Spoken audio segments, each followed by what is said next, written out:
सो UGC net दिसंबर type के last second day examination का था। शिफ्ट 2 में हुआ है सोशियोलॉजी के एग्जामिनेशन। सो एक क्विक एनालिसिस की अगर हम लोग बात करें, पेपर 1 एंड पेपर 2 कंपैरेटिवली देखा जाए तो इजी ही लगा। क्वेश्चन बहुत ज़्यादा लेंदी नहीं थे। आई थिंक टाइम से सभी का जो एग्जामिनेशन हो गया है। स्पेशली अगर मैं आरसी की बात करूँ तो चाहे पेपर 1 का आरसी हो, पेपर 2 के दोनों आरसी हो, एकदम डायरेक्ट क्वेश्चन मिल रहे थे। सबसे अच्छी बात है इस बार जो स्टूडेंट्स ने मुझे बताया, स्क्रॉलिंग का बिल्कुल भी इशू नहीं आया। पैसेज आपका साइड में था, उसी के बिल्कुल जस्ट साइड में आपका क्वेश्चन था, तो वो काफ़ी इजी रहा स्टूडेंट्स के लिए। पेपर 1 डीआई की अगर बात करूँ तो वो भी इजीली सॉल्व हो गया था। सिंपल एडिशन वाले क्वेश्चन थे हमारे। इसके अलावा पेपर 1 में अगर देखा जाए तो हायर एजुकेशन भी बेसिक आपको जैसे यूजीसी, कैबे और जो इग्नू है इनकी क्रोनोलॉजी वगैरह पूछी गई थी। एकेडमिक काउंसिल, एग्जीक्यूटिव काउंसिल के क्या फंक्शंस होते हैं। आईसीटी में अगर मैं बात करूँ, फिशिंग है, मेलवेयर, स्पाईवेयर वगैरह, वायरस जो है, इनका क्या काम है वो आपसे पूछा गया था। प्रोग्रामिंग का सीक्वेंस क्या होता है। लॉजिकल रीजनिंग अगर मैं बात करूँ तो शिफ्ट 1 में इंडियन लॉजिक बहुत पूछा गया था, बट शिफ्ट 2 में सिर्फ एक ही क्वेश्चन है जो हमें इंडियन लॉजिक से देखने को मिला, जो कि हेदवाबाद से यहाँ पर था।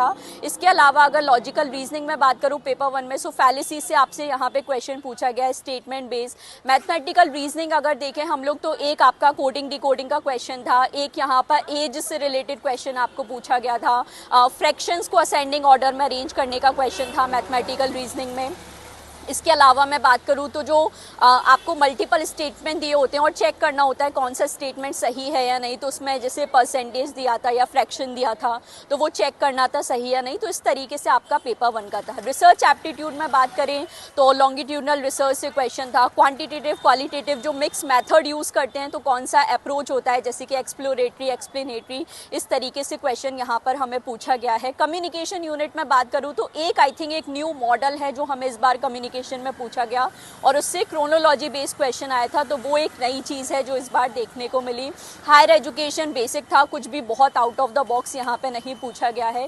इसके अलावा अगर मैं बात करूँ आपकी पीपल डेवलपमेंट एनवायरनमेंट यूनिट की, तो बहुत बेसिक क्वेश्चन जैसे बायोगैस किसके मिक्सचर से बनता है, ब्लू बेबी सिंड्रोम किस जो केमिकल है उसके कंसंट्रेशन की वजह से होता है, तो इस तरीके के क्वेश्चन पूछे गए। अब अगर बात करें हम लोग पेपर 2 सोशियोलॉजी की, तो यूनिट 1 थिंकर से काफ़ी आपको बहुत बेसिक क्वेश्चन पूछे गए हैं।